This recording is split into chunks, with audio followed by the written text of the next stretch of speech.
Merci beaucoup de Voilà. nous inviter. On est très heureuse non seulement de se retrouver, ce qui est toujours une grande joie, mais aussi de pouvoir parler de ces sujets qui sont difficiles, mais essentiels avec vous. Merci d'être venu. Voilà. Je dis la même chose. Donc, moi, je suis particulièrement heureuse d'être là. Donc, j'ai accepté avec enthousiasme. Et puis, je pense qu'effectivement, ça va nous permettre aussi de vous donner pas mal d'éléments, d'informations sur tout ce qui est de l'ordre des violences faites aux femmes, et particulièrement du continuum de violence, et de ce qui est de l'ordre des violences sexistes et sexuelles. Donc, on va parler de violences conjugales et violences sexuelles, essentiellement. Et puis, de pouvoir aussi, grâce à Adélaïde, de concrétiser par rapport à ton histoire. Voilà. En gros, vous aurez la partie compétences et analyse et la partie ressenti et vécu, quoi. Voilà. Alors, moi, je me présente très rapidement. Donc, je suis psychiatre. Je suis spécialisée dans la prise en charge des victimes de violences depuis plus de 30 ans. Et je suis présidente, fondatrice et présidente d'une association qui s'appelle Mémoire traumatique et victimologie, qui est une association qui fait de l'information, de la formation, du plaidoyer, et qui œuvre vraiment à la lutte contre les violences et surtout à une amélioration de la prise en charge des victimes de violences et à une reconnaissance, puisque ça va être peut-être au cœur là, de ce que je vais vous dire, des troubles psychotraumatiques qui sont encore beaucoup trop méconnus.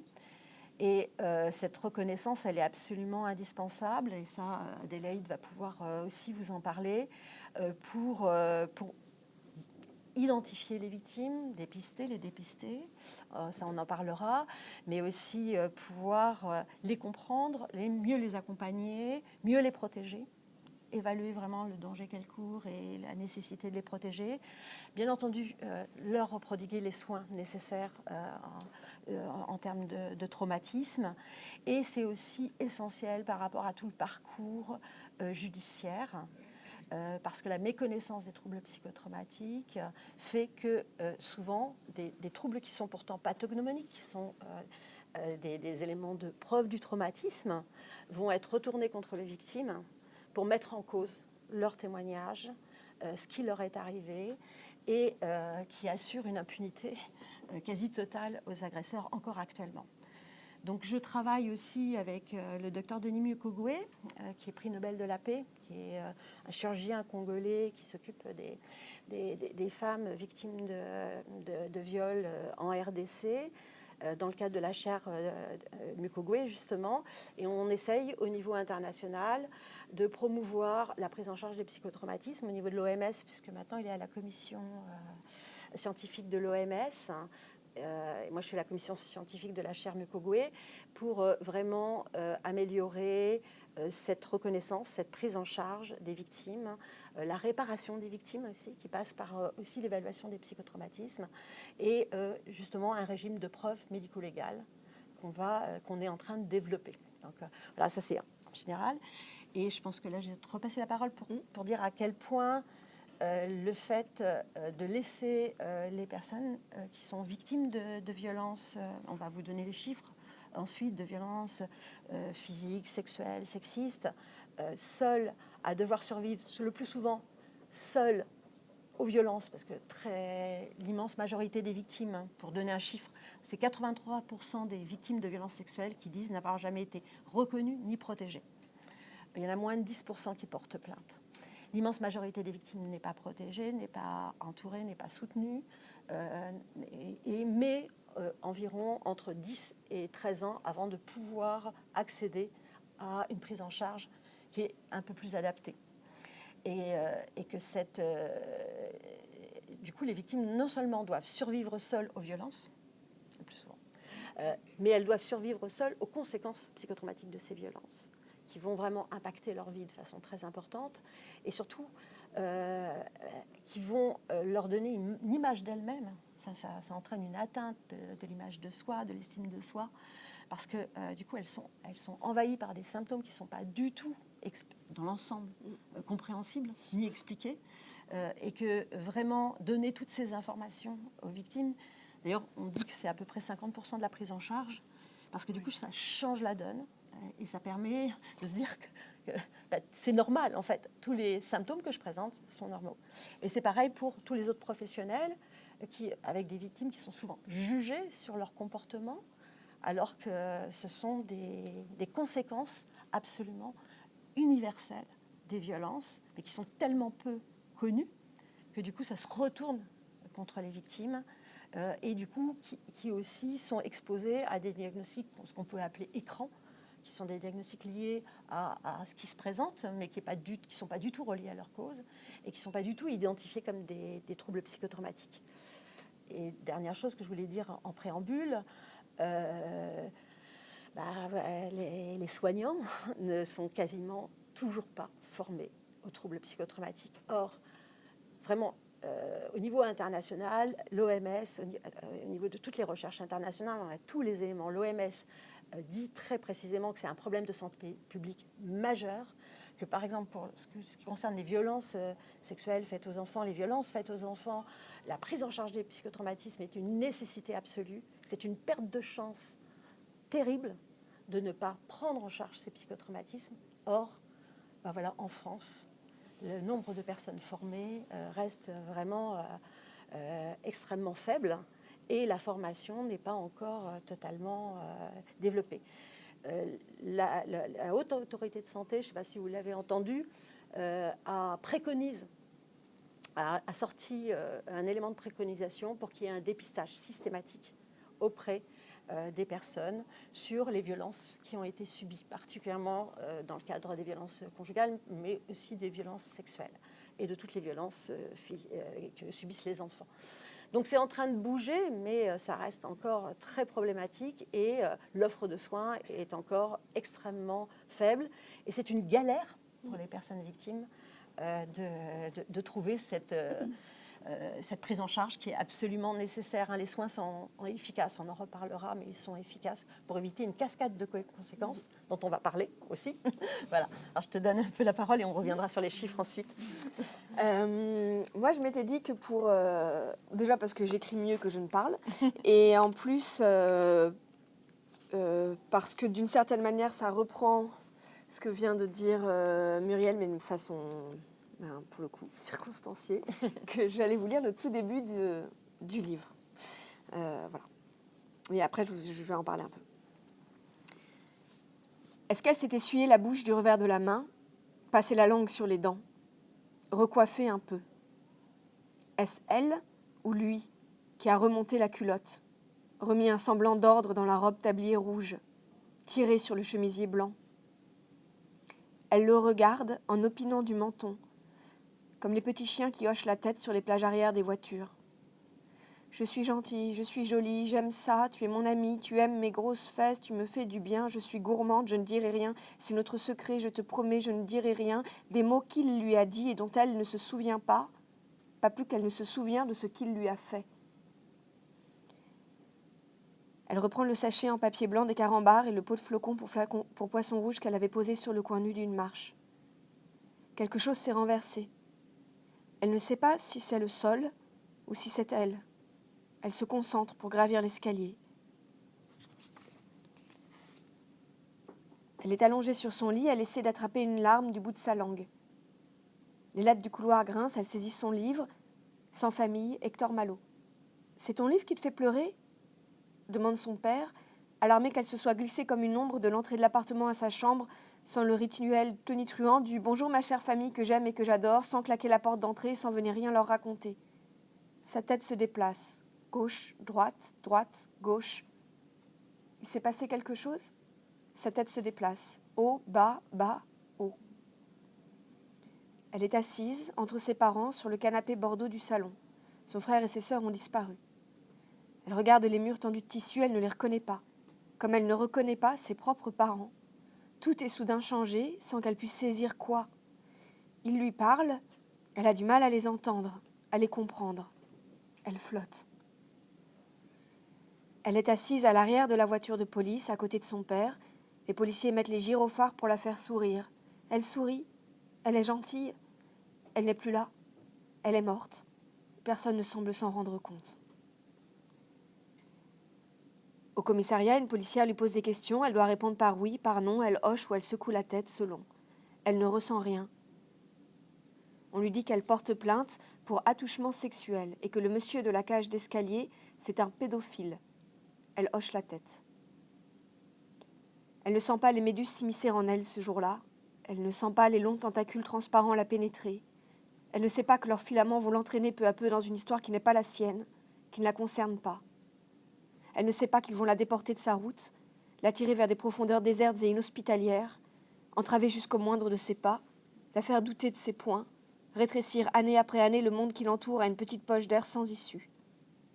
Elle ne sait pas que désormais elle est en guerre et que l'armée ennemie habite en elle.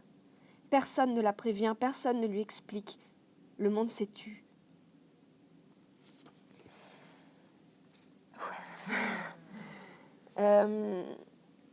C'était important pour moi de vous lire ce passage qui est évidemment ce que j'ai vécu, mais ce qu'ont vécu tous les enfants victimes de violences sexuelles.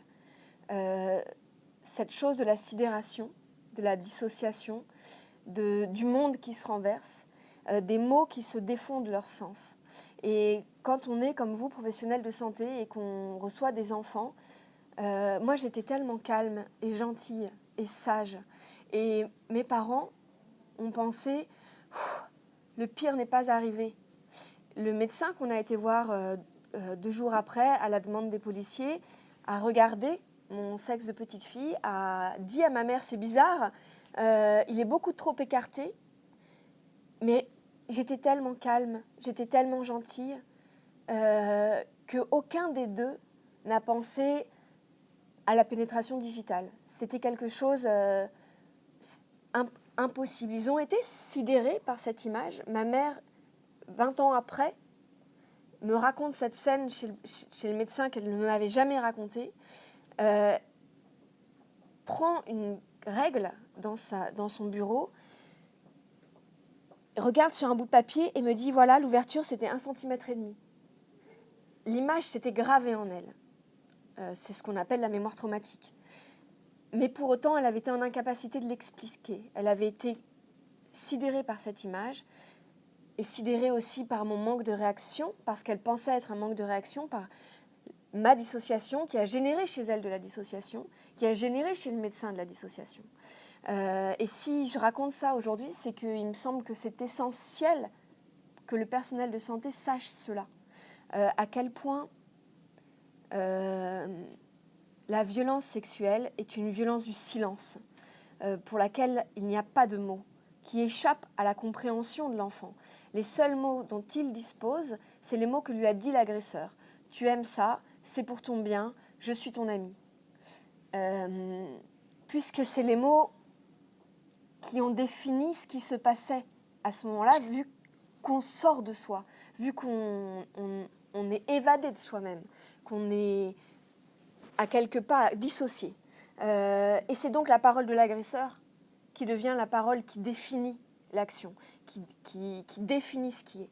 Et ensuite, j'ai eu une amnésie traumatique, comme 90 et des brouettes d'enfants, ou je ne sais plus exactement, mais la plupart. Donc, plus de 60% des enfants ont une amnésie traumatique plus ou moins complète. Voilà. Donc moi, c'était partiel, je me rappelais du début et de la fin, mais pas du milieu. Il a fallu près de 20 ans pour que, à force de travail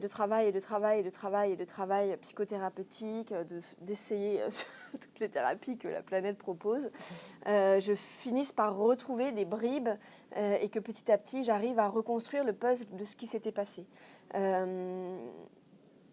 Et alors, je ne sais plus où je voulais en venir. Pardon. Oui, voilà, merci. Et donc, l'enfant a besoin qu'on lui donne les mots et qu'on l'aide à retrouver le puzzle. Parce que, comme on ne sait pas ce qui nous est arrivé, comme on en a une amnésie traumatique.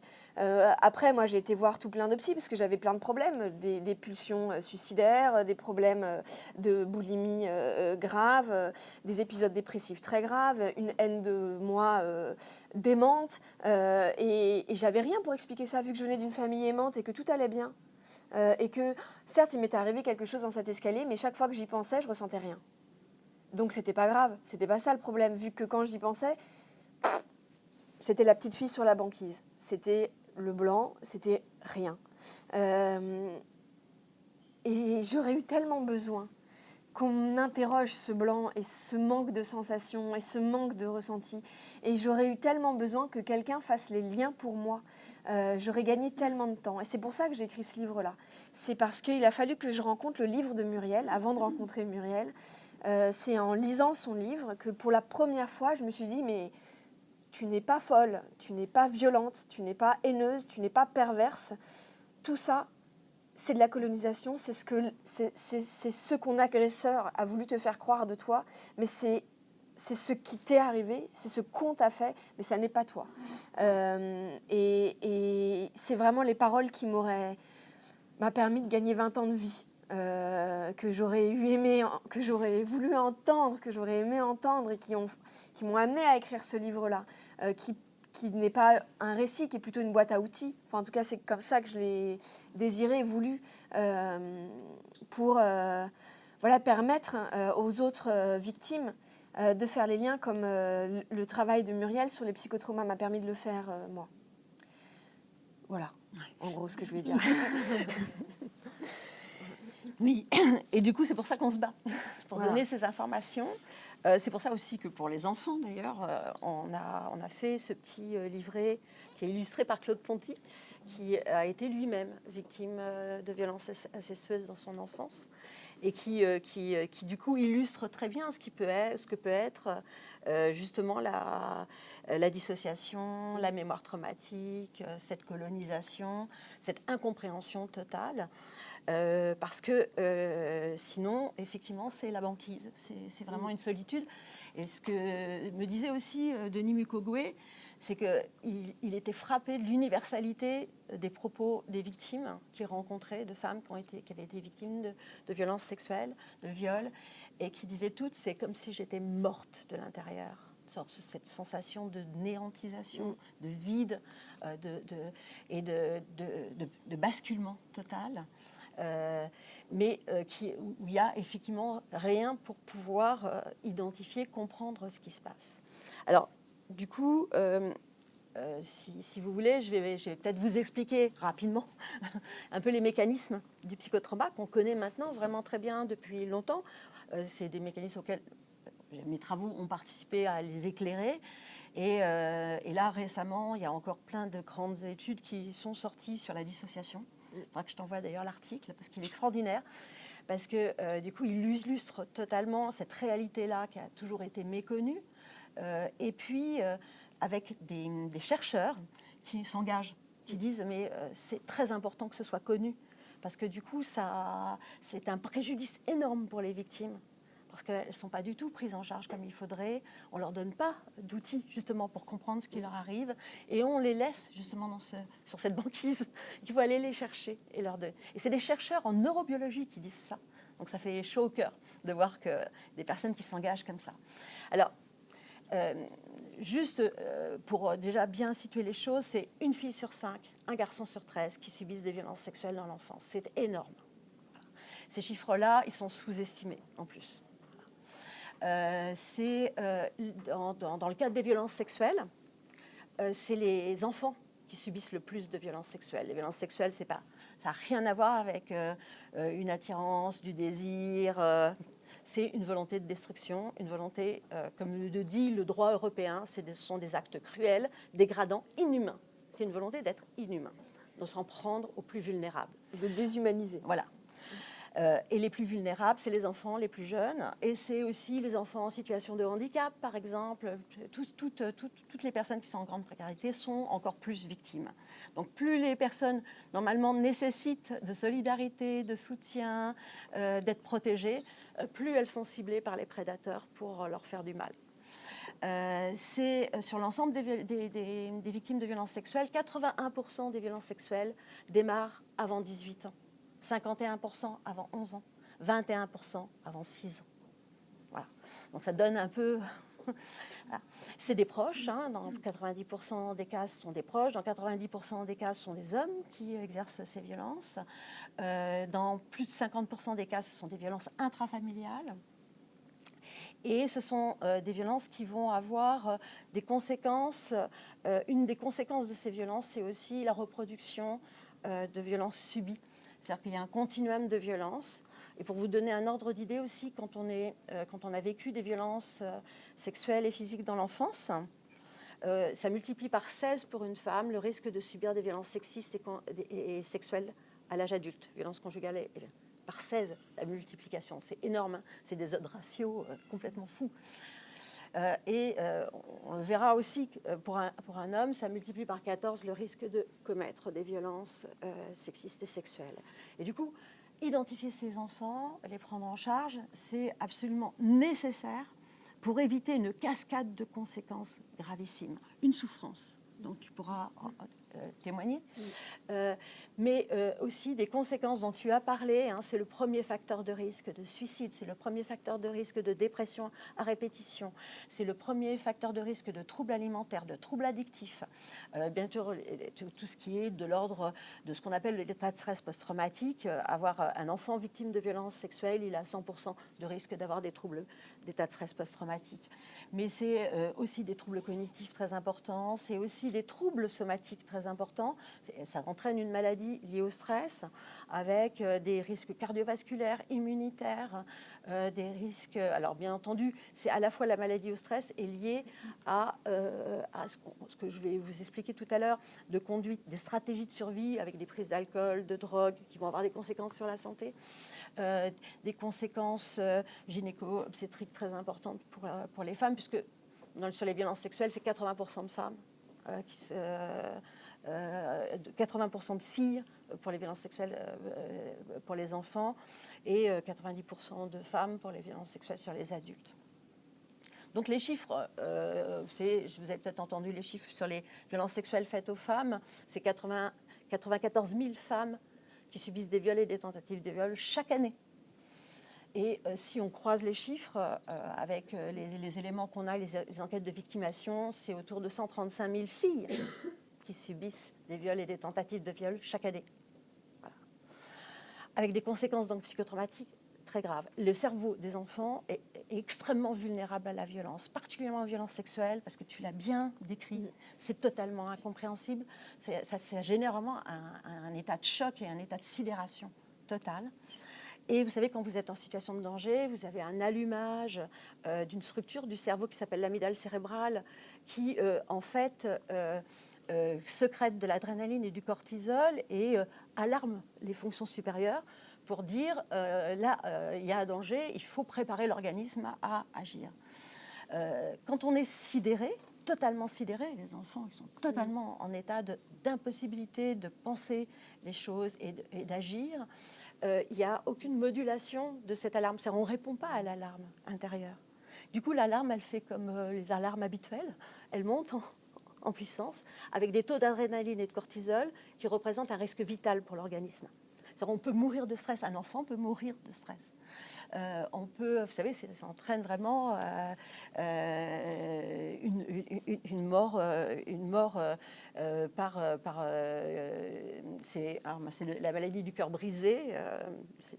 J'arrive plus à retrouver le nom. Enfin, en tout cas, on peut mourir de stress. On peut avoir des hypertensions malignes de stress. Et on peut avoir des atteintes neurologiques très importantes liées à la sécrétion de cortisol extrême. Du coup, c'est l'adrénaline et le cortisol à des taux toxiques qui peuvent entraîner ça. Et on voit sur les IRM des atteintes neurologiques avec des atteintes de l'architecture du cerveau, du tissu cérébral, des connexions dendritiques, des atteintes vraiment importantes des circuits émotionnels et de la mémoire. Et on ne peut pas éteindre l'alarme émotionnelle quand on est face à un danger extrême. Et du coup, le cerveau ne va avoir en quelque sorte comme solution que de faire disjoncter le système, d'interrompre le système pour qu'il n'y ait plus de sécrétion d'adrénaline, cortisol. Et après cet état de sidération, de stress extrême, d'un seul coup, il va y avoir ce qui est de l'ordre d'une disjonction, comme une interruption d'un circuit électrique, comme un disjoncteur dans un circuit électrique pour protéger le cerveau et le cœur. Et c'est là où ça bascule dans un état de dissociation traumatique avec une anesthésie émotionnelle, avec une sensation d'être totalement vidé de soi. Enfin, c'est vraiment une hémorragie psychique. Ça donne aussi une sensation d'être spectateur de l'événement, d'irréalité totale, de confusion complète par rapport à ce qui se passe. Et du coup, ces enfants, effectivement, peuvent paraître complètement déconnectés. Et ensuite, cette dissociation traumatique va perdurer le temps, tout le temps où la personne reste en danger parce qu'elle est confrontée à l'agresseur, si c'est par exemple des violences sexuelles incestueuses, ou si elle est confrontée au contexte de l'agression. Par exemple, pour toi, c'est que tu restais dans le même immeuble où c'est passé et que tu prenais le même escalier. Donc tous les jours, tu étais confronté à ce qui s'était passé. Et tous les jours, l'amygdale cérébrale se réallume et tous les jours, ça disjoncte. Et du coup, ça va entraîner une sorte de brouillard émotionnel total. Vous savez que la mémoire, elle est très émotionnelle. Et si on a une perte de capacité de mémoire, on ne peut plus se souvenir. Les souvenirs sont dans un brouillard total. Il y a des éléments, mais on ne les voit plus. Et puis, les enfants dissociés, ce sont des enfants qui ne vont pas alerter. C'est-à-dire qu'on a un système empathique avec, vous savez, des neurones miroirs qui nous permettent de ressentir les émotions d'autrui. S'il n'y a pas d'émotion, on ne va pas le ressentir. Donc, on ne va pas sentir le danger, on ne va pas évaluer la gravité de ce qui s'est passé. C'est-à-dire qu'on est encore dans un monde où des procureurs peuvent classer des affaires sans suite, même s'ils ont toutes les preuves des violences sexuelles qui ont été commises sur des enfants, parce qu'ils considèrent qu'il n'y a pas de conséquences sur ces enfants. Voilà.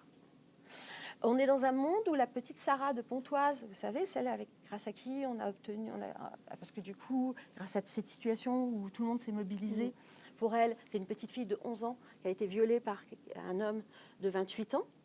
Et ça a été considéré comme... ça n'a pas été considéré comme un viol parce qu'on a considéré qu'il n'y avait pas eu de contrainte, de menace, de surprise et de violence. Et que du coup, elle était considérée comme ayant été consentante. Donc c'était une atteinte sexuelle, même pas une agression sexuelle, une atteinte sexuelle. Donc c'était interdit d'avoir des actes sexuels avec cet enfant pour un adulte, mais c'était ni un viol, ni une agression sexuelle.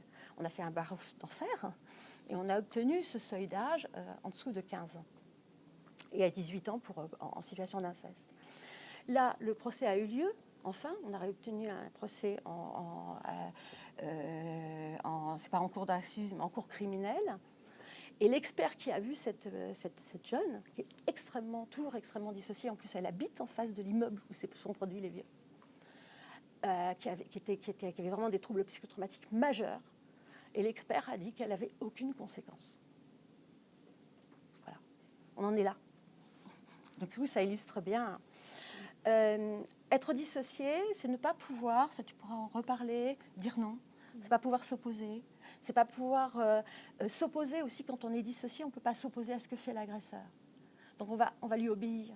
On va agir, être la petite fille gentille que tu décris. On va opiner du bonnet. On va pas pouvoir se défendre contre toutes les paroles de l'agresseur, tout ce qu'il fait. Être dissocié, c'est ne pas ressentir la douleur émotionnellement. C'est ne pas ressentir... C'est-à-dire qu'on sait qu'il se passe quelque chose de grave, mais on n'a pas l'expression émotionnelle. C'est vraiment ce que tu décrivais très bien. Et puis du coup, c'est être la cible d'autres prédateurs. C'est ça qui explique le continuum de violence. Et c'est le fait de se retrouver aussi dans des situations où on peut ne pas voir le danger, ne pas analyser le danger, ne pas se le représenter, ne pas se représenter aussi des situations de danger même somatique. Il y a, par exemple, en termes de douleur, il y a une grande étude à Nantes qui a été faite sur des enfants avec des fractures de jambes. Vous savez à quel point les fractures de jambes, c'est hyper douloureux. Ils ont fait une étude pour voir tous les enfants qui ne s'étaient pas plaints de douleur et qui n'avaient pas reçu de traitement antalgique pour des fractures de jambes. Tous avaient subi des violences extrêmes auparavant. C'est ça, la dissociation. Voilà. Et en plus de la dissociation, se met en place une rupture du circuit de la mémoire. Et que, du coup, la mémoire, en fait, tout l'événement va être piégé, en quelque sorte, dans cette fameuse amygdale cérébrale, comme un magma tout mélangé de ce qui s'est passé, mais sans que les fonctions supérieures la décryptent, l'intègrent et puissent identifier le contenu de cette mémoire. Donc c'est une mémoire qui va s'allumer au moindre lien, qui va envahir la personne et qui va faire revivre les violences à l'identique avec la même terreur, les mêmes sensations de désespoir, mais aussi la même sidération ou la même dissociation, mais aussi avec les mêmes phrases de l'agresseur qui vont hanter la victime. C'est ça la colonisation, où tout va revenir continuellement et avec toujours des images de violence, tout en étant dissocié. Donc on peut se retrouver, ça tu vas pouvoir en parler, avec plein d'images dans la tête, comme si on était un monstre et qu'on était... et c'est une victime de violence sexuelle, elle peut se retrouver à regarder un film et d'un seul coup ressentir même une excitation par rapport à une situation de violence sexuelle qui se passe dans ce film. Mais ce n'est pas la sienne, c'est celle de l'agresseur. Tout est mélangé. Donc on ne sait plus qui on est. Et quand on sort de la dissociation, parce qu'on est enfin protégé, souvent ça met 10 ans, 20 ans, 30 ans, à ce moment-là, les émotions reviennent, mais elles reviennent comme un tsunami, avec une souffrance extrême, avec quelque chose qui est aussi complètement incompris, on peut réentendre des paroles, on peut réentendre des sensations, avoir l'impression qu'il y a quelqu'un qui rentre à nouveau, et on est télétransporté, c'est comme une sorte de machine à remonter le temps, où si on avait 7 ans, 8 ans, l'âge que tu avais au moment 9 ans, 8 ans, c'est ça, 9 ans, eh bien, on se retrouve télétransporté comme à l'âge de 9 ans, avec l'expression qu'on avait quand on est envahi par la mémoire traumatique. Si on avait 4 ans, qu'on ne savait pas lire ni écrire, quelqu'un que vous avez en face de vous, qui est tout d'un seul coup envahi par sa mémoire traumatique, vous essayez de lui faire lire quelque chose, elle n'est pas incapable de lire. Vous lui demandez d'écrire, elle ne peut plus l'écrire, elle ne peut même plus signer. C'est plus signer. Elle est en voiture, elle peut lâcher le vélo, elle ne sait plus conduire. Enfin, je ne sais pas si vous comprenez un petit peu comment ça fonctionne, mais ça fait revivre à l'identique. Donc c'est un enfer et on peut toujours dire aux victimes, bon, il faut tourner la page, il faut passer à autre chose. C'est pas possible. Et c'est ça qu'il faut traiter, c'est cette mémoire traumatique, il faut l'intégrer pour qu'elle ne soit plus cette mémoire traumatique, mais une mémoire autobiographique. Pour survivre à la mémoire traumatique, pour survivre à cet état-là, il y a 2 grandes stratégies de survie que mettent en place les victimes quand elles sont ni protégées, ni soignées. Ça va être les conduites d'évitement. On évite plein de situations qui allument la mémoire traumatique. On est dans le contrôle, l'hypervigilance, sentiment de danger permanent, on ne sait pas pourquoi. Mais ça ne suffit pas. Et on se retrouve à avoir des conduites, ce qu'on appelle dissociantes, des mises en danger, des conduites addictives, qui vont recréer du stress pour continuer à être déconnecté. Le seul moyen, c'est affreux, mais c'est de rester déconnecté. Donc on n'est jamais alcoolique pour rien, on n'est jamais toxicomane pour rien. On n'a pas des conduites à risque, des mises en danger pour rien. On ne se scarifie pas pour rien. On n'a pas de graves troubles alimentaires pour rien. On n'a pas voilà. Et les mises en danger, ça peut être des mises en danger sexuelles aussi. Ça peut peut-être en parler. Ça peut être des mises en danger sur la route. Ça peut être des mises en danger dans le sport extrême. Explique pourquoi avoir été victime de violence, particulièrement violence sexuelle dans l'enfance, c'est le premier facteur de risque de mort précoce par justement accident dans le cadre de conduite à risque, le premier facteur de risque de suicide, le premier facteur de risque de dépression, le premier facteur de risque de troubles alimentaires, de troubles addictifs. Tout ça, ça peut être évité. C'est-à-dire qu'on sait que si on traite les psychotraumatismes, toute cette cascade de conséquences que je viens de vous expliquer, on peut l'éviter. Et ce qu'on peut éviter aussi, c'est toutes ces années perdues. C'est-à-dire que, alors, en fait, il est toujours temps de traiter quelqu'un qui a subi des violences sexuelles traumatisantes, qui présente des psychotraumatismes. Même j'ai des patientes qui ont 90 ans, qui arrivent, que je prends en charge, alors qu'elles ont 90 ans, qu'elles ont subi un inceste terrifiant dans l'enfance. Et enfin, elles ont quelques années où elles peuvent vivre et non plus survivre. Ça se répare, le cerveau se répare. Hein, c'est comme une fracture, il suffit de protéger le cerveau en quelque sorte et de reconnecter les circuits émotionnels, on pourra en reparler. Mais le problème, c'est toutes ces années. Et que si on le fait le plus précocement possible, on évite tout ça. Et on évite aussi, c'est pour ça que les victimes, souvent, elles prennent le risque de porter plainte, même si elles s'en prennent plein la figure. Juste aussi un tout petit chiffre, il y a moins de 10% de victimes de viol qui portent plainte. Il y a 74% de classements sans suite. Sur les 26% qui restent, il y en a la moitié qui vont être déqualifiés en agression sexuelle, sans pas en reparler. Et au total, il y a 10% de ces 10% qui vont aboutir à un jugement et 6% qui vont être condamnés. 0,6% des viols vont aboutir à une condamnation. C'est une impunité totale. Et du coup, les victimes aussi, elles parlent aussi autant avec MeToo, etc., parce qu'elles veulent que ça s'arrête. Elles veulent qu'il n'y ait plus de victimes. Elles veulent protéger d'autres victimes. Et là, tu vas peut-être le dire, à quel point toi, tu t'es retrouvée face à un grand prédateur en série. Voilà. Je te repasse la parole. Alors, 4 points, je crois. Le premier sur les conséquences psychotraumatiques et le fait qu'elles sont extraordinairement difficiles à relier avec ce qu'on a vécu. Pour moi, il était inenvisageable que ma famille se rende compte de quoi que ce soit. J'étais dans une famille catholique. Ce que je vivais à l'intérieur de moi, à l'époque, le seul mot que j'avais pour comprendre qui j'étais, c'était que j'étais le diable. J'avais pas d'autres mots. J'avais peur de rentrer dans les églises parce que j'avais peur que le prêtre le voie.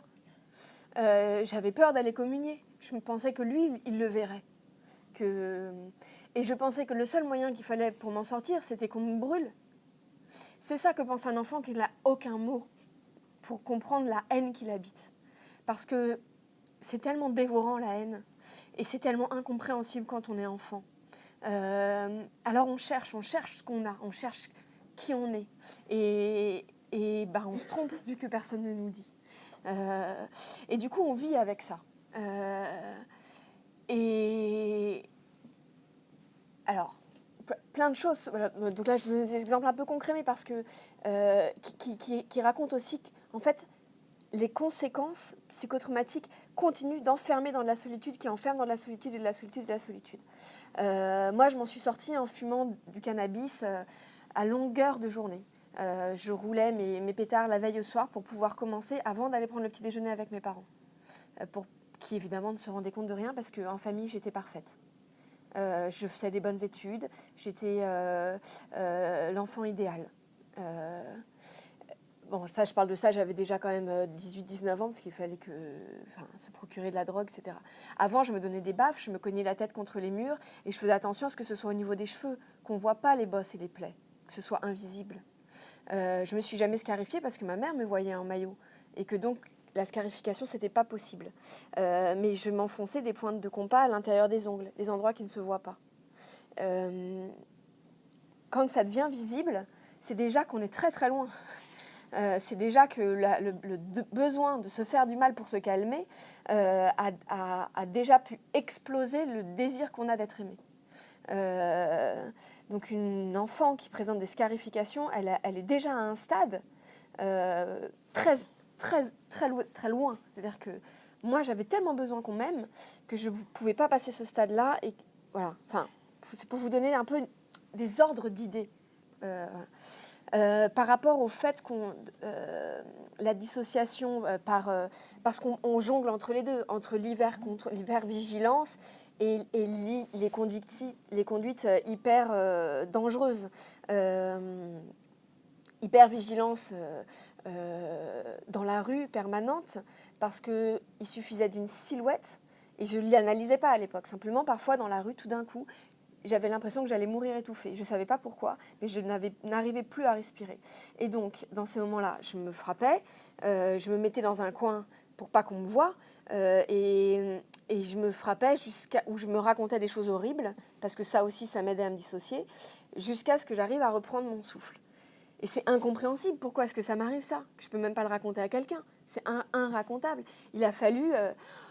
des années après, avec Muriel, dans la sécurité du cabinet, que je comprenne que j'avais aussi eu à faire une fellation forcée et que c'est ça qui m'étouffait en pleine rue. Et qu'en réalité, pourquoi ça m'arrivait dans telle rue et pas dans une autre, c'est que sans doute, il suffisait d'une silhouette qui ressemblait à celle de mon agresseur. Mais ça, je suis incapable de le penser à ce moment-là. Simplement, ça me tombe dessus, à n'importe quel moment, sans que je comprenne pourquoi. Et je sens dans ces moments-là que je vais mourir d'asphyxie. Et c'est très concret, c'est très réel.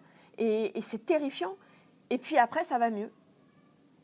Et donc, moi, je pense juste que je suis folle alliée, extraordinairement perverse, parce que j'ai bien compris qu'une des choses qui me calmait, c'était des images atroces, très violentes, que je me mets à me dissocier en regardant de la pornographie extrêmement violente, dans les moments où ça va très mal. Et de ça, je ne peux pas parler. Ça ne se dit pas. C'est impossible à raconter. Un jour, à mon psy, qui me suit depuis 10 ans, pour tout le reste, parce que, en fait, je lui parle peu de cet événement dans l'escalier, vu que je ressens rien quand j'en parle avec lui, et que lui n'a pas les outils pour comprendre que le fait que je ne ressens rien en parlant veut dire qu'il s'est passé quelque chose. Et un jour, je lui dis... il y a quand même un truc qui est vraiment chiant depuis que je me suis mise à faire du vélo, c'est que c'est les images. Il me dit, mais quelles images? Je dis, bah là, et je suis mais persuadée que tout le monde vit la même chose que moi, en fait. J'ai jamais même questionné que les autres vivaient pas ça. Je dis, bah ça, là, quand on marche dans la rue et qu'on voit les corps, mais quel corps? Bah, quand je suis à vélo ou quand je traverse, tout le temps, je me vois... écrasée, démembrée, et j'en parle comme ça, comme on parle de tu préfères les fraises tagada ou les... Parce que pour moi c'est normal, parce qu'en fait tout le monde doit vivre ça. Moi je vis ça, je l'ai jamais fait toujours dans la rue tout le temps. Je m'imagine que je meurs et que que mon corps est fracassé, ça. Mais je le vis très bien en fait. Je ne me pose pas la question que c'est bizarre. Je pense que tout le monde vit ça. Et donc, je lui raconte ça. Et je vois mon psy, qui ça fait déjà au moins 7 ans qui me suit, qui me regarde comme ça, qui me dit « Mais tu m'as jamais parlé de ça ?» Je dis « Bah, c'est pas très intéressant. » Puis c'est tellement normal. Et tout d'un coup, là, ce jour-là, je me dis « Ah, quand même, ça passe complètement normal. » Et qu'il est tellement stupéfié que je lui raconte ça et que j'ai jamais eu l'idée auparavant de lui en parler. Et là, du coup, avec lui, on commence à se dire, il y a peut-être des trucs là. Et je commence à lui parler un peu plus de choses qui me paraissent normales ou de choses que je peux pas lui dire, que j'arrivais pas à dire. Bon. Autre chose, parce que je trouve que c'est important de raconter les symptômes indicibles. Je suis enceinte. Je suis terrifiée qu'il y ait d'être enceinte d'un garçon. J'ai des crises d'angoisse gigantesques que j'arrive pas à expliquer parce que et j'arrive simplement un jour en thérapie à lui dire si jamais il y a un sexe d'homme dans mon utérus, c'est le dernier endroit de moi qui n'était pas contaminé. C'était le dernier endroit que j'avais à moi. Mais maintenant, j'ai plus rien à moi parce que même là. Et ça aussi, c'est horrible quand on est future mère parce que c'est une culpabilité énorme. Du coup, j'ai pas voulu savoir si c'était un garçon ou une fille. J'avais tellement peur de faire porter à l'enfant que je désirais cette terreur-là de son sexe. Voilà, donc ça aussi, ça fait partie des choses. On le sait, mais on ne le sait pas assez. Les violences sexuelles qu'on a subies enfant explosent quand on devient maman. Moi, j'avais peur de changer la couche de mon bébé parce que j'avais peur de le violer. J'avais peur d'avoir des gestes envers lui violents parce que j'étais complètement colonisée encore par les gestes que mon agresseur avait eus sur moi. Et du coup, quand je lui changeais la couche, je ne regardais pas.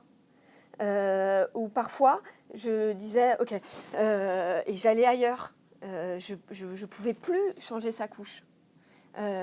J'avais tellement peur des images que ça générait en moi de la violence que je pouvais lui faire.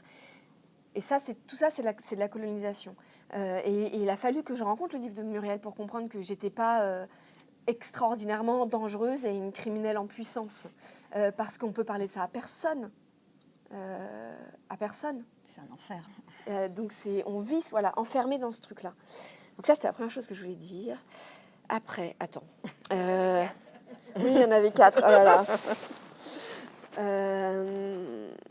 Qu'est-ce que tu as dit qu'il fallait que je précise? Il y a toutes Les conduites à risque, bon ça, voilà. Tomber, chercher dans les soirées quel était le plus gros salaud de la bande et qui était celui sur qui j'allais aller direct. Enfin, moi, j'ai collectionné les crevards, quoi. Enfin, c'est-à-dire, j'allais direct vers eux. Enfin, c'était, genre, c'est le show de l'année, quoi. J'avais besoin Aussitôt qu'il s'agissait possiblement voilà, de sexualité, j'avais besoin de tomber sur les pires parce que c'était ça qui me dissociait et que de toute façon, je ne pouvais pas avoir de relations sexuelles sans être soit complètement défoncée, soit être complètement alcoolisée, soit avec quelqu'un d'extrêmement violent. Sinon, il n'y avait pas de sexualité possible. Ma sexualité n'était que traumatique. Bon, donc ça aussi, ça fait partie de toutes ces choses-là. En fait, ce qu'on oublie de dire, c'est à quel point ça colonise tous les endroits de la vie. C'est que c'est pas juste, alors là c'est la sexualité, mais c'est la relation à autrui, c'est se promener dans la rue, c'est devenir mère, c'est son rapport à son corps, le rapport à son corps, travailler, avoir des relations hiérarchiques, se retrouver seul avec quelqu'un dans une pièce. Tout ça est contaminé et devient un endroit miné où ça peut exploser. Ah non, mais si, mais je voulais pas. Voilà. Non, voilà. Parler des trucs positifs. Non, parce que quand même. Parce qu'aujourd'hui, je vais bien, quand même. Ça, c'est important de le dire. Et pourquoi? Et comment c'est possible? Parce que c'est possible. Et que précisément, je pense que c'est très important de le dire au personnel soignant. Que ça se soigne, ça se répare. Oui. C'est pas magique, il n'y a pas de guérison absolue. Enfin, voilà, c'est un peu comme... C'est un processus. C'est un processus. Mais quand on arrive petit à petit à faire des liens entre les symptômes qu'on vit et la scène qui a été vécue, et qu'on arrive à faire la part de l'univers de l'agresseur, de sa mise en scène, de ce que... et de comment ça nous agit au quotidien ensuite, petit à petit, c'est comme des démineurs. On démine la mine. Alors par exemple, moi, plus jamais, et ça s'arrête du jour au lendemain, c'est ça qui est incroyable, plus jamais j'ai cette sensation d'étouffement. Depuis le jour où j'ai retrouvé cette mémoire parce qu'il m'a étouffée avec son sexe, très concrètement. C'était pendant l'entretien, ça te rappelle? Oui, ça je me rappelle très bien. C'était en séance avec Muriel. J'ai eu la chance d'être patiente. Et j'ai revécu la scène à l'identique. Mais à partir du moment où j'ai revécu cette scène, je n'ai plus jamais eu ce problème, qui était un problème, quand même, c'était très chiant. Enfin, je veux dire, ça faisait que c'était compliqué de marcher dans la rue, quand même. Donc ça, c'est handicapant, réellement. Ça, comme exemple. Un autre exemple, j'ai été sur les conseils de Muriel dans cet escalier, qui est l'escalier où habitent encore l'immeuble où habitent encore mes parents, et qui est donc un escalier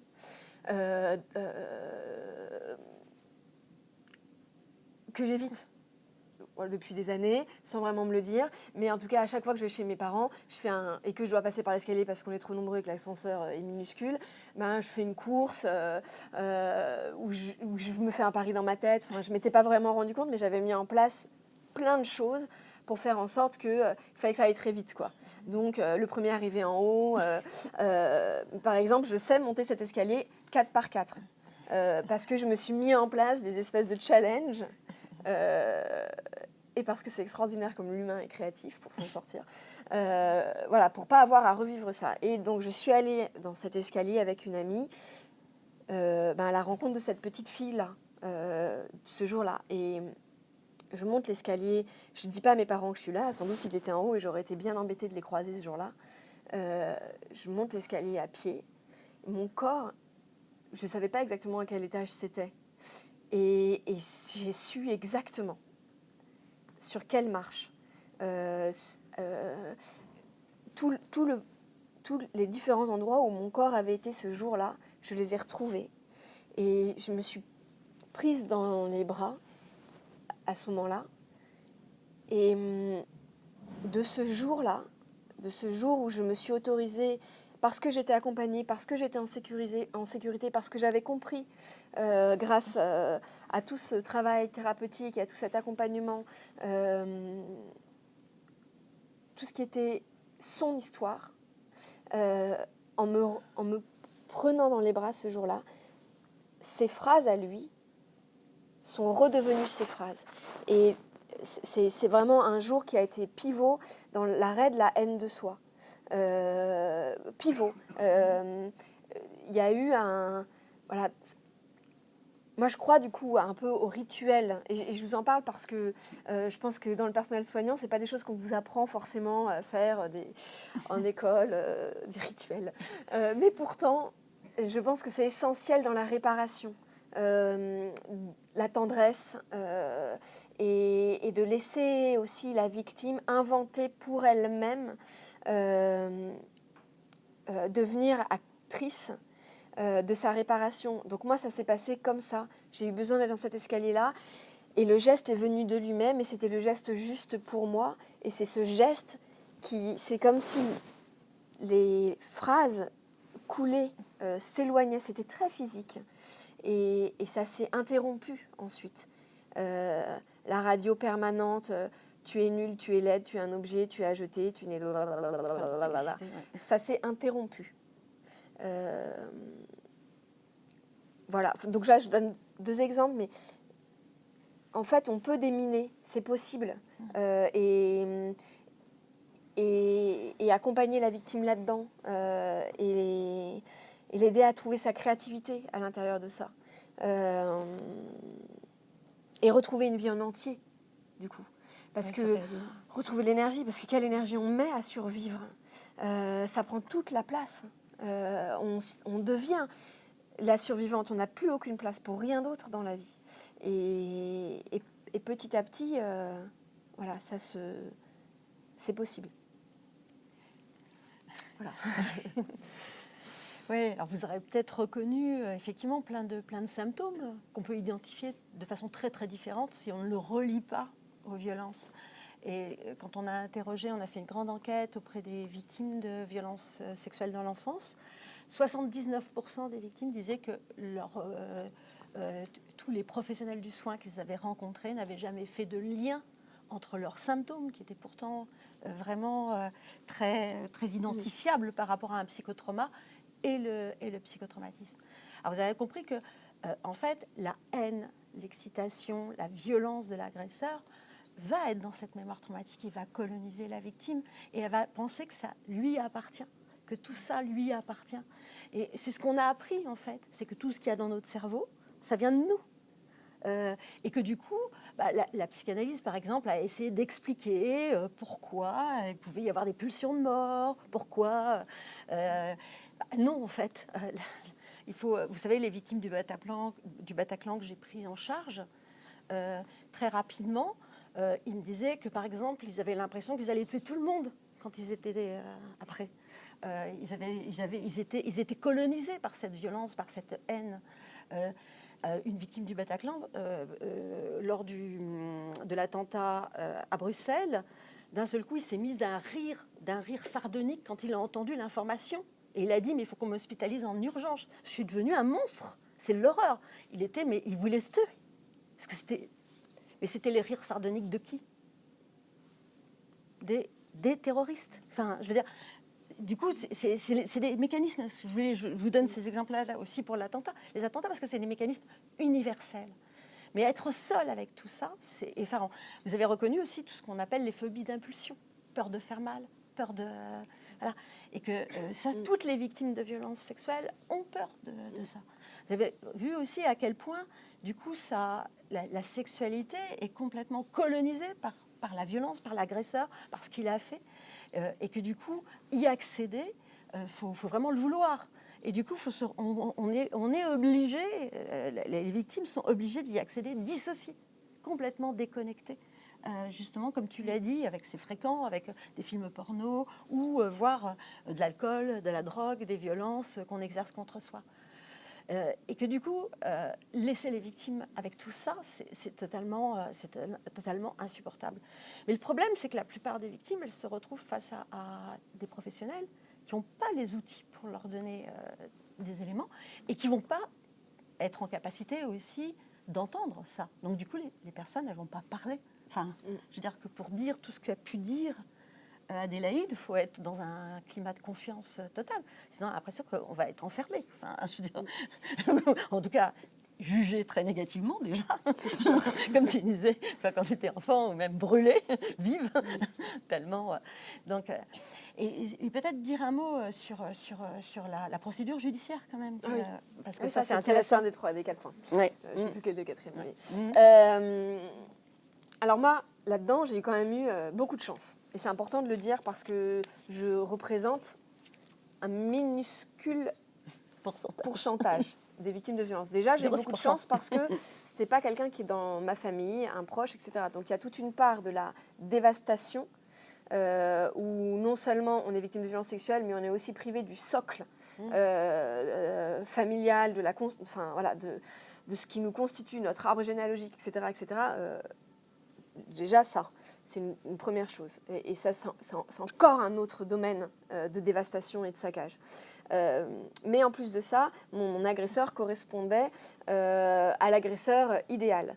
Et donc, il a été poursuivi en justice et en cour d'assises, ce qui n'est pas le cas d'habitude.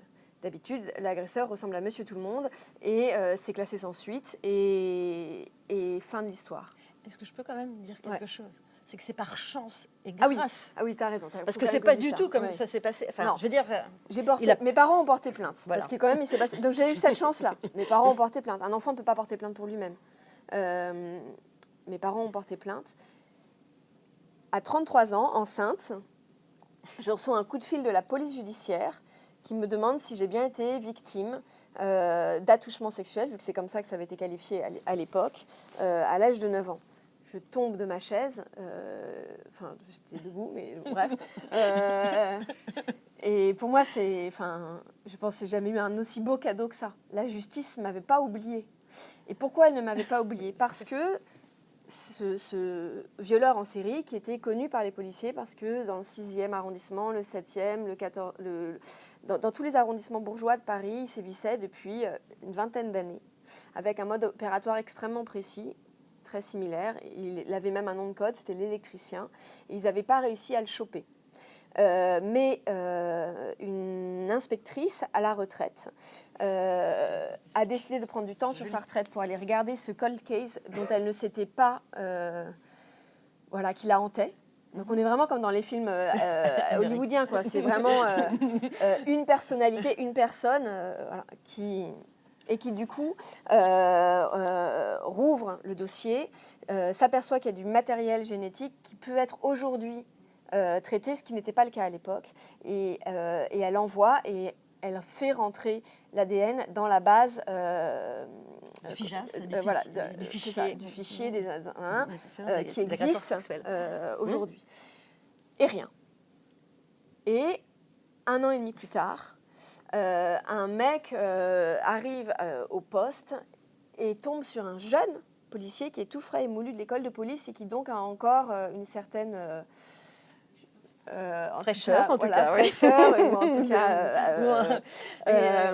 attachement. Il y croit. Voilà. Il y croit. Et là encore, c'est une histoire de hasard quand même. Et voit que c'est quelqu'un qui a passé pas mal de temps en prison pour des cambriolages divers et variés. Là, il est là pour une histoire de violence entre voisins, mais il se rend compte que qu'avec tous ces cambriolages, il n'est jamais rentré dans le fichier des empreintes génétiques, parce qu'ils s'en servent aussi pour tout ce qui est atteinte à la propriété. Ce qui est l'atteinte à la propriété étant beaucoup mieux protégée que l'atteinte à la personne. Et donc, il décide de lui prendre un peu de matériel génétique. Et c'est comme ça que tout d'un coup, ça match, grâce à ces 2 personnes-là. Et du coup, ce dossier se rouvre, et donc 77 dossiers, parce qu'ils peuvent prendre que 10 ans. 77 dossiers, il y a la prescription. On estime à plus de 1000 victimes, les victimes de ce type. Au final, on se retrouve 34, parce qu'il y a des prescriptions à l'intérieur de la prescription. Voilà. Et il est condamné aux assises, il fait appel. Après, ça, c'est une autre histoire, mais voilà, j'en ai un un agresseur idéal. Il est sans domicile fixe, d'origine immigrée italienne, il correspond à l'ogre. Il correspond au prédateur sexuel, mais il ne correspond pas à la réalité. C'est très très rare les prédateurs comme lui. La plupart du temps, par exemple. Voilà, c'est ça. La plupart du temps, c'est un oncle, un beau-père, un frère, un cousin, etc. Et ça a aussi aidé dans le fait qu'il soit condamné. Mon agresseur, cet agresseur, qu'il corresponde à ce point-là aux stéréotypes des prédateurs. Et tu sais qu'il est hyper tard là. Ah oui. Parce que je vois que je pense que vous avez des. Ouais. Mais en tout cas, ce qui était si intéressant pendant le procès, d'abord, il y a son regard qui avait été intéressant. Ah oui. Parce qu'il a vraiment regardé toutes les victimes. Il nous a toutes avec une volonté de redissocier tout le monde. Et puis aussi, dernière chose sur ce procès, c'est les expertises de toutes les victimes, sauf la tienne, qui étaient complètement à côté de la plaque, enfin sur les conséquences. Donc toutes les victimes, on est toutes arrivées à la barre comme ça, à expliquer à quel point ça avait été compliqué, ne serait-ce que d'arriver à cette barre, de s'autoriser à venir à ce procès, de pouvoir en parler. Toutes à raconter des vies entièrement saccagées. Et toutes celles qui avaient porté victime pour viol, sauf moi, parce que mon expertise avait été faite par Muriel Salona, toutes les expertises disaient « Ah, mais elle s'en est extrêmement bien sortie. Vraiment, quel rétablissement exceptionnel, merveilleux. Oh, pour nous, pas de conséquences psychotraumatiques. Et toutes à la barre, toutes. Des vies saccagées, des sexualités impossibles, des maternités détruites, des vies professionnelles foirées, des addictions dans tous les sens, toutes. Puis on ne sait pas combien sont mortes aussi. Et voilà, de toute façon, sur les 1000... Et puis, il y a eu la requalification en viol pour toi. Moi, j'ai demandé une requalification. Et du coup, les éléments, justement, de mémoire traumatique qui étaient revenus ont été pris en compte. Mais pas tous, par exemple. J'ai pas pu leur dire quand le souvenir de la fellation forcée est revenu. On a décidé avec mon avocate que je le dirais pas parce que ça allait décrédibiliser mon témoignage. Parce que les victimes fabulent, les victimes inventent. Et qu'est-ce que c'est que ce souvenir qui arrive 25 ans après les faits, etc., etc. Donc il y a aussi tout un... Le système de justice est tellement piégé et piégeant. J'ai jamais raconté mes addictions. J'ai pas raconté. Ça décrédibilise. Parce que ça décrédibilise la parole. Donc voilà. tout est piégé pour les victimes. On doit faire hyper attention à ce qu'on dit parce que sinon on devient des mauvaises victimes. Alors nous, on essaye de former les magistrats à tous ces éléments pour qu'au contraire, ça devienne des preuves et des éléments et des faisceaux d'indices graves et concordants, mais le travail est encore long. Et pour terminer, puisque là, il est tard, en tout cas, vous pouvez comprendre déjà, je pense que déjà comprendre ce que vivent les victimes, c'est déjà essentiel pour pouvoir les accompagner et pouvoir les aider. Et puis, il y a vraiment la nécessité de faire un dépistage systématique. C'est-à-dire qu'il ne faut pas attendre que les enfants parlent, parce qu'ils vont parler adultes bien longtemps après. Il faut vraiment dépister, poser la question. Alors, avec ce... Parce que là, on n'a pas le temps, mais avec ce petit livret, on a fait un guide d'accompagnement où on donne plein d'éléments sur le dépistage, etc. Avec la Civise aussi, je suis membre de la Civise, la commission indépendante inceste et violences sexuelles faites aux enfants avec Édouard Durand. On a fait aussi un guide où on reprend un peu les choses. Et puis on a fait une fiche pratique pas à pas pour utiliser le livret. On a des retours énormes de brigades des mineurs aussi qui nous disent avec ce livret les enfants parlent. Les professionnels du soin, les pédopsychiatres et tout ça nous disent que du coup c'est aussi un outil thérapeutique, c'est un outil de prévention, un outil d'information pour les enfants et un outil thérapeutique. Donc on essaye comme ça de donner un maximum. Juste pour terminer, les chiffres augmentent de violences sexuelles envers les enfants de façon vraiment très, très préoccupante. Les condamnations diminuent, c'est-à-dire que depuis 13 ans, il y a 50% de condamnations en moins pour viol, alors qu'il y a plus de plaintes pour viol. Donc vraiment, l'État français ne remplit absolument pas ses obligations, qui sont des obligations internationales en termes de poursuite et de condamnation des viols. On va porter plainte contre l'État français auprès de la Cour pénale internationale, puisque l'État français peut être accusé de torture vis-à-vis des victimes. Voilà. Donc, enfin, pour vous dire un peu ces éléments-là. Donc, il faut absolument que les choses bougent et il faut que vraiment les professionnels soient formés et que les victimes aient des recours. C'est-à-dire qu'elles soient accompagnées et qu'il y ait des réparations aussi. Et pour les réparations, la prise en compte des psychotraumatismes, elle est essentielle. Parce que sinon, je veux dire, avec des victimes comme ça qui sont dissociées, en plus pendant les procédures judiciaires, ça dissocie bien, je veux dire, il n'y a pas de conséquences, donc il n'y a pas de problème, pas de réparation. C'est-à-dire qu'on est moins bien réparé pour un viol que pour une voiture qui va brûler parce qu'il y a une manifestation. Hein. Ça n'a rien à voir. Il faut voir aussi la réalité. Donc, quand on obtient le maximum à la Ciivise, le maximum pour une victime de viol, c'est 15 000 €. C'est moins cher qu'une voiture d'occasion. Voilà. Donc c'est la prise en compte. Et puis vraiment, c'est aussi, en termes de santé publique, prendre en charge, ça change la donne aussi en termes de perte de chance au niveau de la santé, perte de chance au niveau... Et puis ça aggrave les inégalités, ça aggrave la précarité, ça aggrave les problèmes de santé mentale et physique. Enfin, les conséquences sont vraiment très lourdes et ça alimente, parce que ça vous aurez peut-être compris, toute la culture du viol, toute une propagande anti-victimaire. Les violences sexuelles s'exercent toujours dans un cadre de domination, hein, de rapport et de patriarcat, de domination masculine, et que c'est ça aussi qu'il faut modifier, qu'il faut changer. Mais tout s'auto-entretient, parce que du coup, la méconnaissance des psychotraumatismes, c'est extraordinaire pour les agresseurs. Ça leur donne. Alors, la dernière chose que je voulais vous dire, je l'ai retrouvée, c'est que ce qui est très préoccupant, c'est les violences sexuelles, la pédocriminalité sur le net. Les chiffres sont exponentiels. En 2014, on voyait qu'on pouvait identifier 1 million de vidéos et de photos pédocriminelles. J'utilise pas le terme pédopornographique, parce que c'est monstrueux de parler de pornographie pour un... Enfin, je veux dire, voilà. Oui, puis de toute façon, c'est criminel. Voilà, c'est criminel. Donc, et puis, on n'utilise pas pédophile, on utilise pédocriminel. Un pédophile qui aime les enfants, ça va, quoi. Donc, de vidéos pédocriminelles, en 2014, il y en avait 1 million recensés sur le net. On en est à 85 millions pour 2021. 85 millions. 90% des violences sexuelles qui sont des procédures qui sont instruites sur violences sexuelles entre enfants, dans 90% des cas, on retrouve du matériel pédocriminel sur le net. C'est-à-dire que maintenant, toutes mes petites patientes, si je leur pose la question, qui ont subi des violences sexuelles, est-ce qu'on t'a photographié, est-ce qu'on t'a filmé, elles me répondent oui, ça se retrouve sur le net. Donc, ce n'est pas des enfants, vous savez, on essaie de se protéger en se disant que c'est des enfants de pays. C'est-à-dire que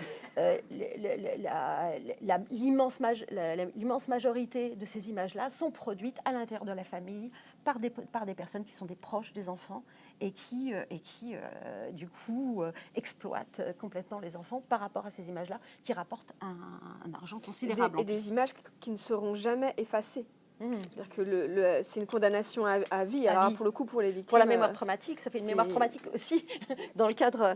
Et là aussi, c'est pareil, on a 80%, plus de 87% de filles et 13% de garçons. Et l'âge moyen, c'est 10 ans. Et on a des images de plus en plus, parce que c'est une addiction.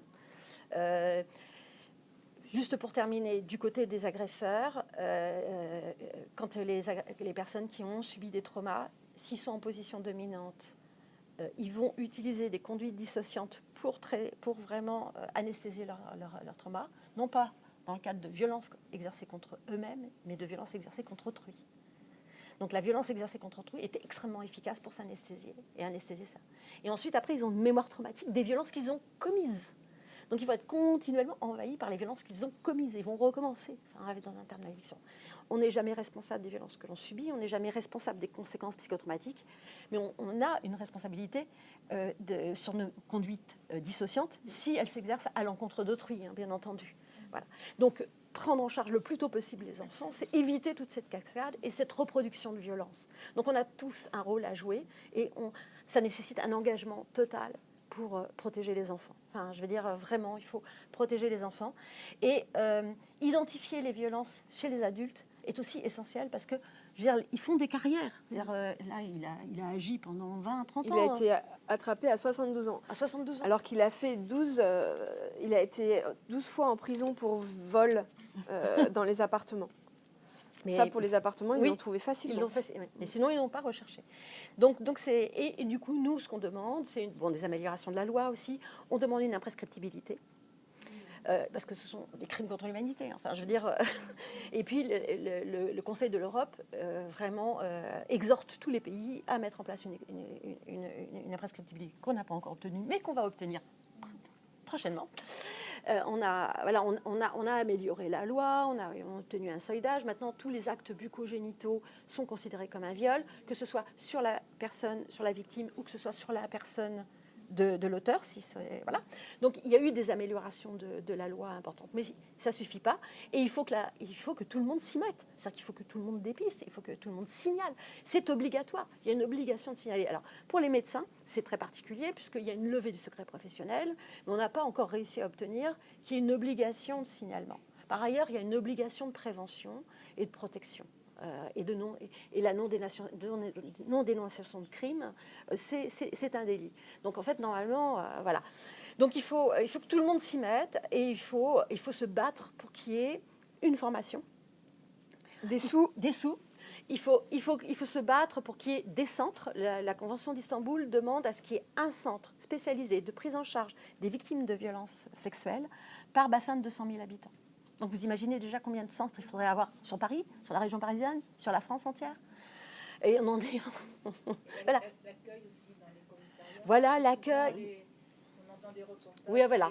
Mais à tout niveau. Elles sont très mal reçues. Très mal. Elles sont plus... c'est un endroit de redissociation, de culpabilisation. C'est ce qu'on appelle la culture du viol, hein, c'est la mise en cause des victimes. Voilà. Donc on a pris pas mal de temps. Merci. Si vous avez des questions malgré tout, parce que si vous devez partir, vous avez, vous avez du travail. Et du coup, je vous rappelle le site, mon site, mémoiretraumatique.org. Où il y a toutes les informations disponibles, tous les outils disponibles à télécharger, des vidéos de formation aussi qu'on fait. Et ton livre là, le livre noir des violences sexuelles, qui est vraiment... c'est comme ça que j'ai compris. Enfin, je connaissais pas Muriel et quelqu'un me l'a conseillé. Et c'est comme ça que j'ai compris que j'étais pas folle, etc. C'est extrêmement... Enfin, je trouve que c'est une bible. Et la dernière édition, elle est préfacée par Denis Mukwege. Voilà, il a fait une préface, justement. Alors, il est distribué gratuitement par l'association. Donc, du coup, il suffit de demander, c'est écrit derrière, il suffit de demander, il y a une adresse mail qui est mémoiretraumatique@gmail.com et on envoie gratuitement. Mais les écoles, elles le savent? Oui, mais on a plein de demandes. Et sauf que, c'est effarant parce qu'on a eu, pour vous montrer aussi comment ça fonctionne, on a eu une fondation, on a eu une subvention, enfin, on a eu un don, en quelque sorte, d'une fondation qui est une fondation belge, pas française. Fondation belge qui pour créer ce livret. Bien entendu que c'est un coût énorme. On en a distribué plus de 30 000, entre 30 et 40 000. On va bientôt avoisiner les 40 000 exemplaires qu'on envoie gratuitement. Donc c'est un coût énorme. Et c'est grâce aux dons en fait, qu'on arrive à gérer. Et puis mon travail, parce que quand je fais des formations et tout ça c'est l'association, voilà. Mais l'éducation nationale, on a énormément de demandes de l'éducation nationale, énormément de demandes du ministère de l'Intérieur. Toutes les brigades des mineurs nous le demandent, etc. On a des retours très positifs. On a énormément de demandes de la protection de l'enfance. On a énormément de demandes. On a de plus en plus de demandes aussi dans le milieu du soin. Mais on n'a aucun ministère qui nous a proposé de nous subventionner pour ce livret. Voilà. Nous, on propose un PDF imprimable. Donc, qui veut l'imprimer peut l'imprimer. Enfin, je veux dire, tout est gratuit. C'est-à-dire que sur le site, tout est gratuit. Et je voulais simplement dire qu'on est quand même beaucoup de chercheurs et de professionnels. Vous savez comment ça fonctionne avec tout ce qui est études scientifiques, etc. Où, alors bon, vous travaillez à l'hôpital, vous avez accès à à ces articles. Mais sinon, il faut payer plus de 30 € pour chacun. Eh bien, par exemple, The Lancet, The New England of Medicine, aussitôt qu'il s'agit de violences faites aux femmes et aux enfants, tous les articles sont d'accès gratuit. Donc il y a quand même quelque chose qui prend en compte cette nécessité de diffuser toutes ces informations. Donc voilà. Alors dans le cadre de la Civise, il y a un guide aussi pour le professionnel qui vient d'être édité, qui a été présenté mardi, on a présenté ensemble avec Édouard Durand mardi. Voilà, donc on va essayer et puis on espère qu'il va y avoir vraiment une prise en compte de la réalité. Alors dernière chose aussi, mais là on a eu une annonce où ça va être augmenté. Mais sinon les policiers enquêteurs pour la cybercriminalité, ils étaient 17 en France. Alors France est le 3e ou 4e pays au monde en nombre de sites pédocriminels et d'utilisateurs de ces sites. 2e en France, après les Pays-Bas. 2e pays en Europe, deuxième pays en Europe. On n'avait que 17 professionnels qui uniquement enquêtaient là-dessus. Je crois qu'on va en obtenir 50 de plus, là, grâce à tout le boucan qu'on a fait. Mais par exemple, en Angleterre, ils sont 350. Voilà. Donc voilà, tout est à l'avenant. Et puis, il faut que la justice arrête, parce que je veux dire, là, les classements sans suite. Vous savez que Dupond-Moretti a fait une directive auprès des procureurs pour dire que toutes les affaires qui étaient en déshérence, il fallait les classer sans suite. Dupond-Moretti qui a quand même dit à l'Assemblée nationale, il existe des incestes heureux. Oui. Et qui n'a pas été démis de ses fonctions dans voilà. Donc non, il y a vraiment énormément la marge de progression, elle est énorme. On a besoin de tout le monde, en fait. On a besoin de tous vraiment s'engager. Et il faut faire attention à ses enfants, à toutes les personnes autour de soi. Il faut faire attention à toutes les personnes autour de soi. Et avoir un autre logiciel par rapport aux troubles, ce qu'on pourrait appeler du trouble du comportement, les addictions, faire des liens. Faire des liens. Vraiment penser autrement la souffrance mentale. Parce que c'est tellement fréquent. C'est tellement fréquent. C'est énorme. 1 sur 5, enfin, c'est... Voilà. Voilà, c'est... donc, ça dépend aussi du contexte familial. Il faut que les parents soutiennent. Bien entendu. Mais il faut que tout le monde, justement, soutienne. Sauf que la plupart des violences sexuelles sont incestueuses. Ouais, donc, la majorité des violences. C'est pour ça que le rôle du professionnel de santé est particulièrement important. C'est que c'est dans une famille incestueuse, le professionnel de santé est le seul recours de l'enfant. Oui, voilà. Parce qu'au moins, les enfants, ils sont tous vus par un professionnel de la santé à un moment ou à un autre. Dans la famille, il faut en parler. Voilà. Ouais, tout est pareil. Donc voilà, en tout cas, merci d'avoir été beaucoup nombreux. Et merci pardon d'avoir débordé un peu le temps et tout ça. Merci beaucoup. Merci.